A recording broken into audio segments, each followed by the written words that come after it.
Hello and welcome. Namaste from New Delhi. You're watching DD India Live. I'm Gautam Roy. Coming up over the next 30 minutes.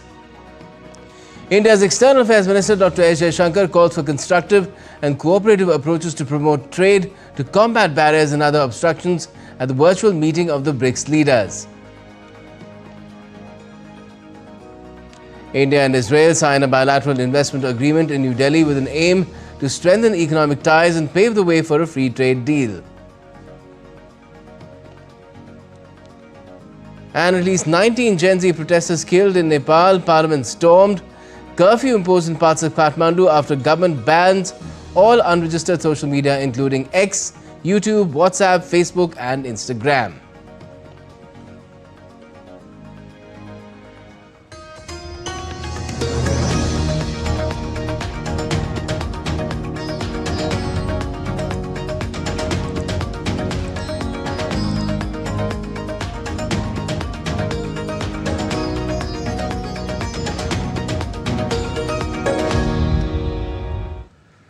External Affairs Minister Dr. S. Jaishankar has said that the world seeks urgent resolutions of the ongoing conflicts, an early end to hostilities and undertaking diplomacy to ensure a durable solution.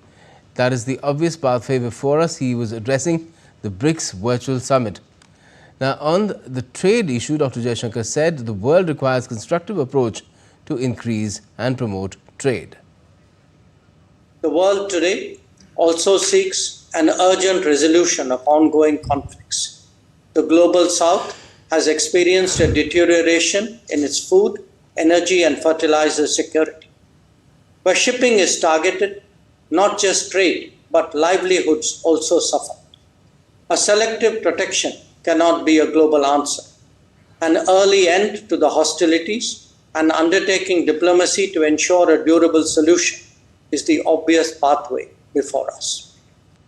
At least 19 people have been killed and over 347 injured after police fired bullets when the demonstration of Gen Z turned violent in Baneshwar of Kathmandu city on Monday. The demonstrations turned violent after protesters stormed the federal parliament premises and clashed with the police. Curfew has been imposed in Kathmandu's Baneshwar area. Prime Minister K.P. Sharma Oli has called an emergency meeting of Council of Ministers and the National Security Council. The social media ban came into effect on the 4th of September, targeting platforms that had not registered with the Nepalese government despite multiple warnings. Now, these include major sites and platforms like Facebook, Instagram, WhatsApp, X as well as YouTube. The protesters are demanding an end to the social media ban, which they see as a digitally repressive move that curtails free speech and expression.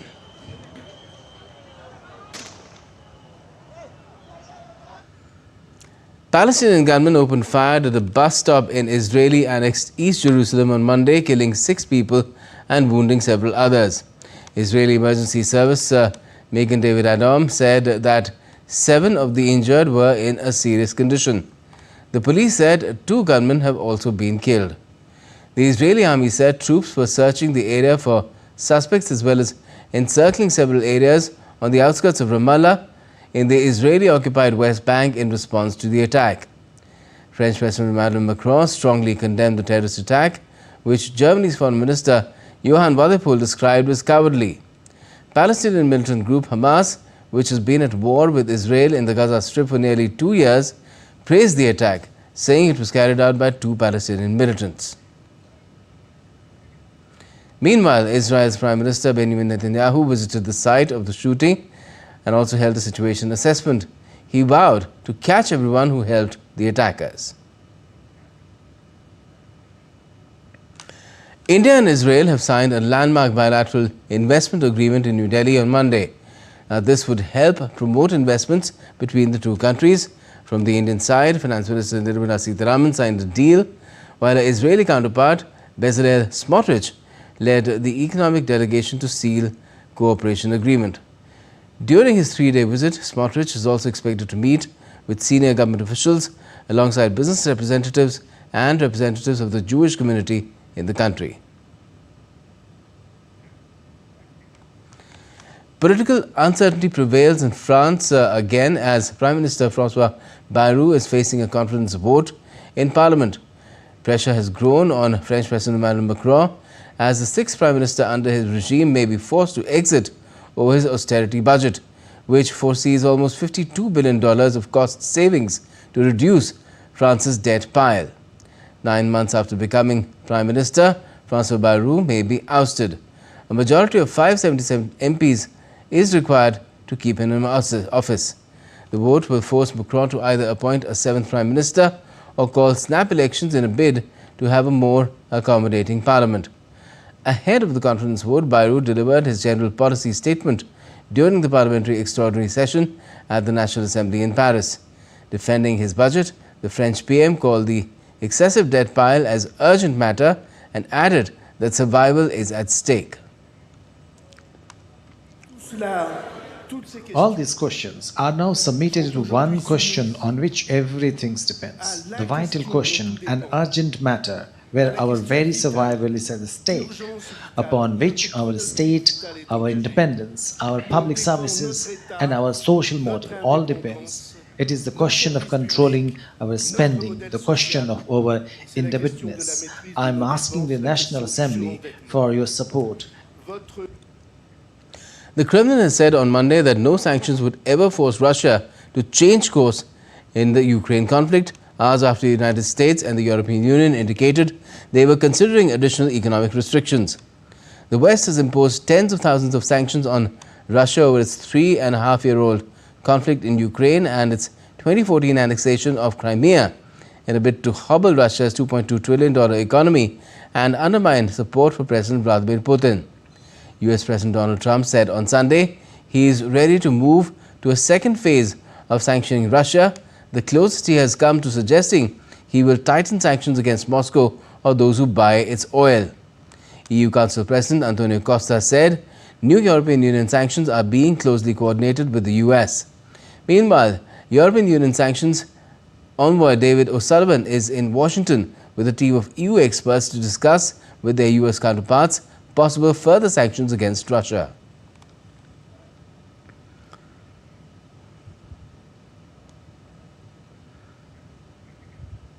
Indonesian President Prabowo Subianto has appointed Purbaya Yudi Sadeva as the country's new finance minister.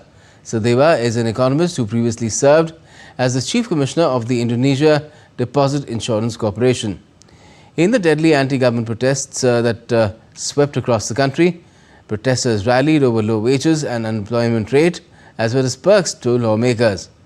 Earlier, President removed Sri Mulyani Indrawati as finance minister in a cabinet reshuffle on Monday. Sri Mulyani is an influential figure who once served as managing director of the World Bank and was finance minister under 3 different presidents. Her house was ransacked during the recent protests over lavish perks for lawmakers.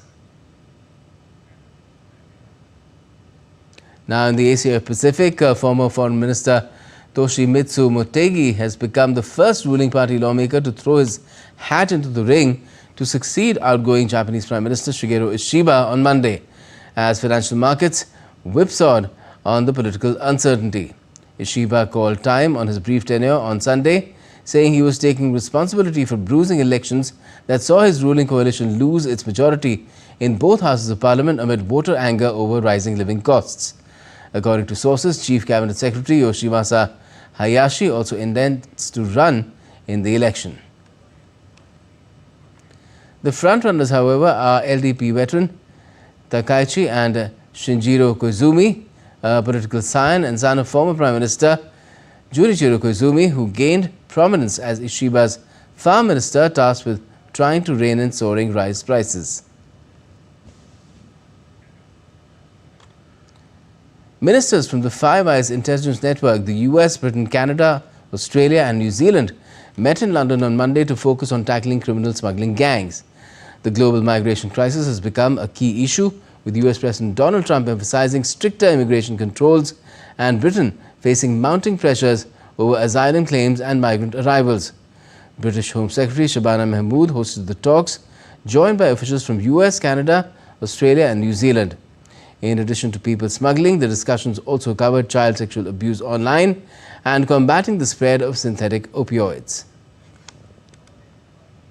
I've been talking to our Five Eyes partners about what more we can do to work together to make sure that our borders are secure and that our citizens feel safe. We think that there is interesting space for collaboration, particularly on how we deal with countries who do not take their citizens back. South Korean and Japanese defense ministers are holding talks in Seoul on Monday.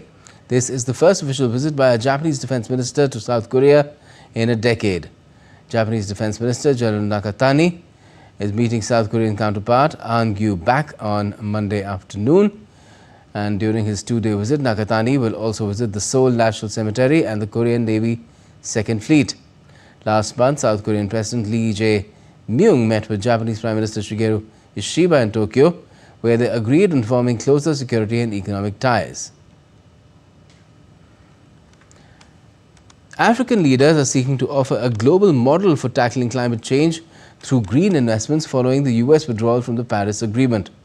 At the second climate summit in Ethiopia, COP30 leaders discussed Africa's potential for carbon capture, renewable energy and critical minerals, positioning the continent as a key to a sustainable climate economy. Despite ongoing climate challenges, Africa receives just 1% of global climate funding, with leaders urging fair and predictable financing. They also voiced concerns over the erosion of international climate cooperation, especially after the US pullback from climate agreements. Ethiopian Prime Minister Abiy Ahmed emphasized Africa's opportunity to industrialize without harming ecosystems and called for a new climate innovation initiative. Not here to negotiate our survival. We're here to design the world's next climate economy. If we make the right choices now, Africa can be the first continent to industrialize without destroying its ecosystems. UN nuclear watchdog IAEA's chief Rafael Grossi warned on Monday that time is running out in talks with Iran on resuming inspections of its nuclear facilities. Since June, the IAEA has lacked access after US and Israeli bombings prompted Iran to suspend cooperation. While discussions on the full resumption of inspections is still ongoing, Grossi stressed that Iran still has an obligation to allow verification under the Non-Proliferation Treaty. Progress has been made.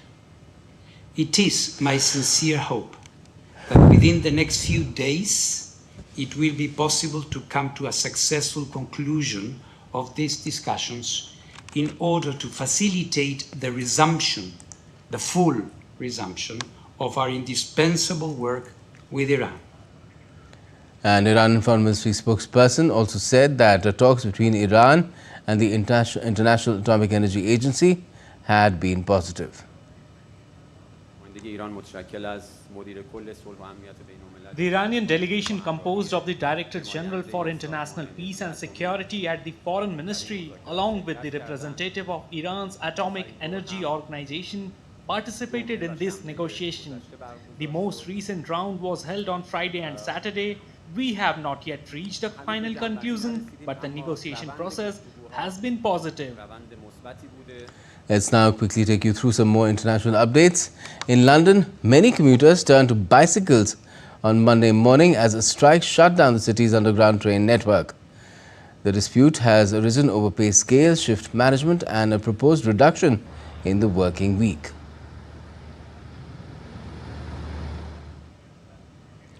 Turkmenistan sent humanitarian aid to Afghanistan following a powerful earthquake.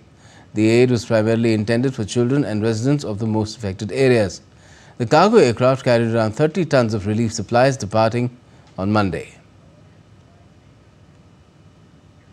Archaeologists have discovered a Roman burial chamber dating back to the 3rd or 4th century CE in Albania, the first tomb of its kind ever found in the Balkan country, which was once part of the Roman Empire.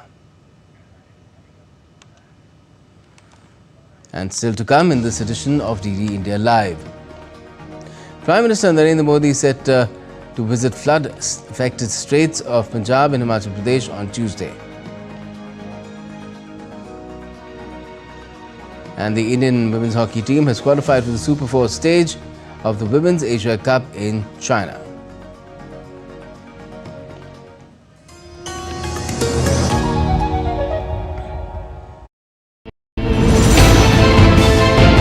geopolitics and trade deals. Economic challenges amid development. Hard work and the path to prosperity.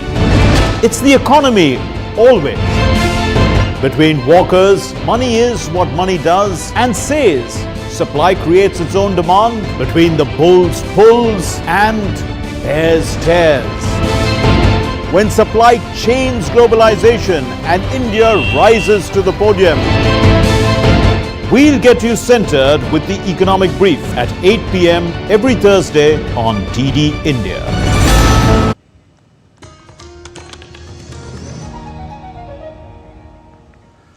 Welcome back. You're watching DD India Live. I'm Gautam Roy.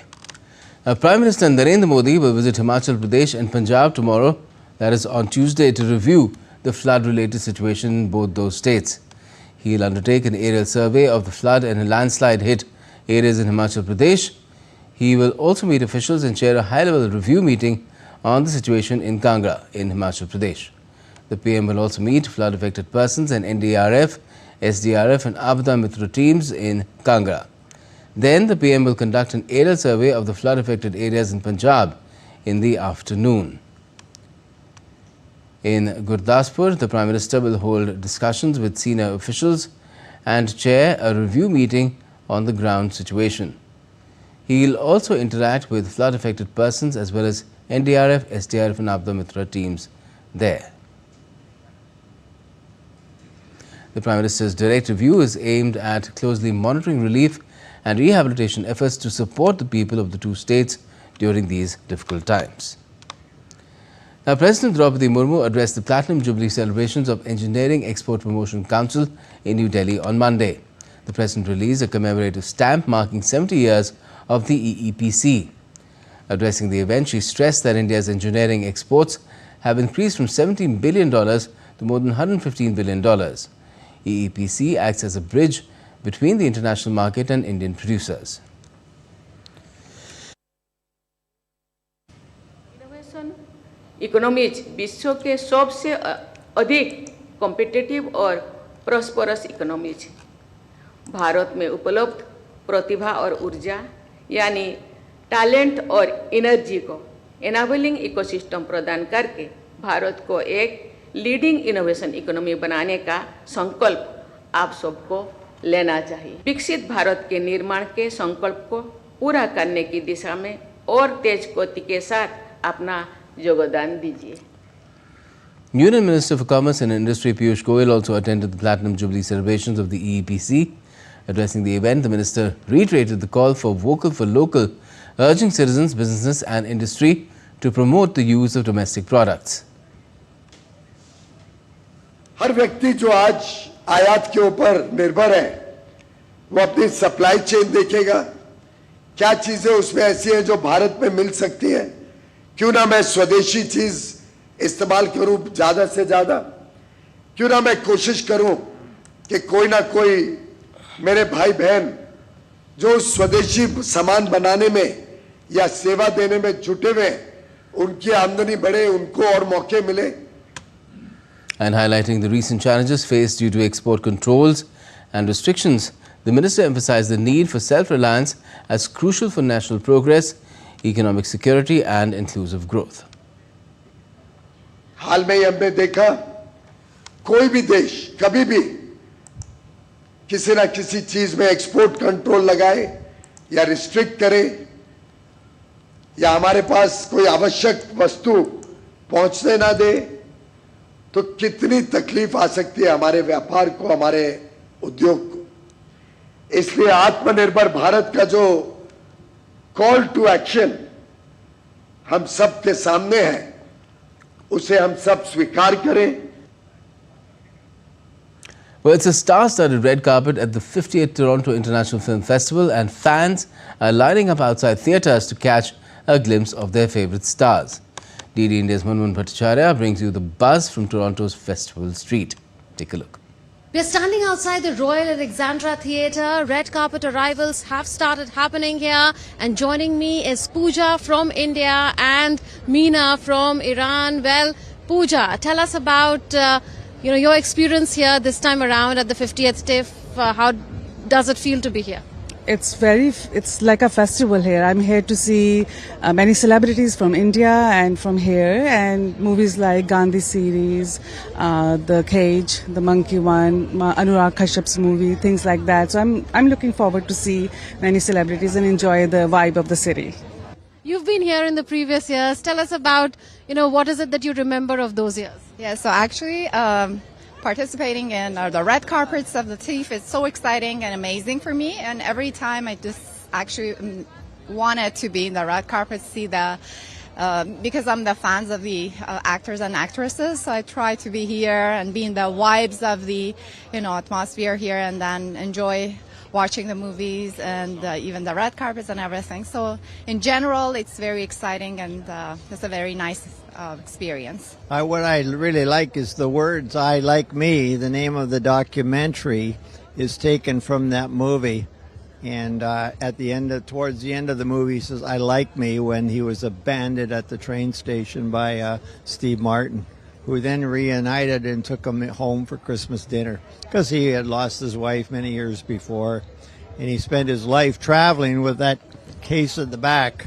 He was a bathroom salesman who sold the little hangers for drapes over the when you're having your shower. So very interesting, funny movie. I'm glad we saw this here today. So much excitement from within Canada, from outside Canada, from around the world. This is the car that was used in John Candy, I Like Me, the opening film on this Canadian comedy icon, with cameraman YK Loknath. This is Munmin Bhattacharya from Toronto for DD India.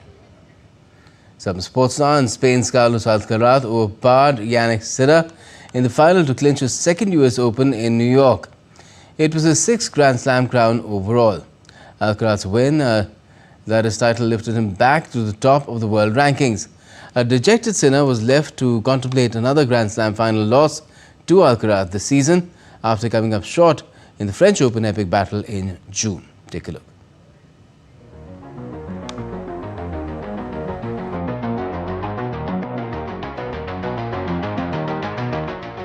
Carlos Alcaraz turned Arthur Ashe Stadium into his stage once again, defeating Italy's Yannick Sinner 6-2, 3-6, 6-1, 6-4 to clinch his second US Open title and sixth Grand Slam overall. The win also guarantees him a return to the world #1 ranking for the first time in nearly 2 years. The Spaniard overwhelmed Sinner in a contest that lasted 2 hours and 42 minutes. For Sinner, the loss ended a 27-match winning streak in hard court majors and cost him the world #1 spot after 65 weeks. It also extended the New York curse. No man has defended the US Open crown since Roger Federer in 2008. For Alcaraz, however, the night marked history. He became the second youngest man after Bjorn Borg to win 6 majors and the first under 23 players to claim multiple Grand Slam titles on all 3 surfaces, with 2 each at Roland Garros, Wimbledon and the US Open. Alcaraz has loaded up his cabinet with prestigious silverware. Both tennis greats praised each other after the game, showcasing a true sense of sportsmanship and camaraderie. Alcaraz said, and I quote, "I want to start with Yannick. It is unbelievable what you have done this season. You show a great level at every tournament. I see you more than my family, and it's great to share the court and the locker room with you." On the other hand, Sinner said, and I quote, "I would like to start with Carlos and his team. They are doing amazing, and I know there was a lot of hard work behind this performance. He was better than me, so congrats." Alcaraz not only avenged his Wimbledon defeat to Sinner, but also reasserted his dominance in a rivalry that has defined men's tennis in the post-Big 3 era. Sports Desk, DD India. The Indian hockey team qualified for the Super 4 stage after they crushed Singapore 12-0 in the Women's Asia Cup in China on Monday. India's victory was led by Mumtaz Khan and Namdeet Kaur, who netted hat-tricks in Hangzhou City.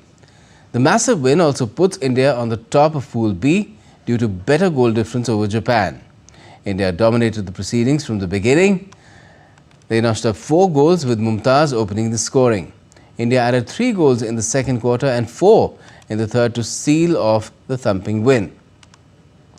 India began the tournament with a commanding 11-0 win over Thailand and a 2-2 draw against Japan in the second game. And that's all we have for this edition of DD India Live, but let us know your thoughts on the news of the day. And for those on the go, you can get all the latest news and updates from India and across the world on DD India's mobile app. It's available on both Android and iOS. Just scan the QR code, download the app. And we'll be back with more news as it breaks here on DD India. I'm Gautam Roy, and from all of us here in Delhi, thanks for watching DD India Live.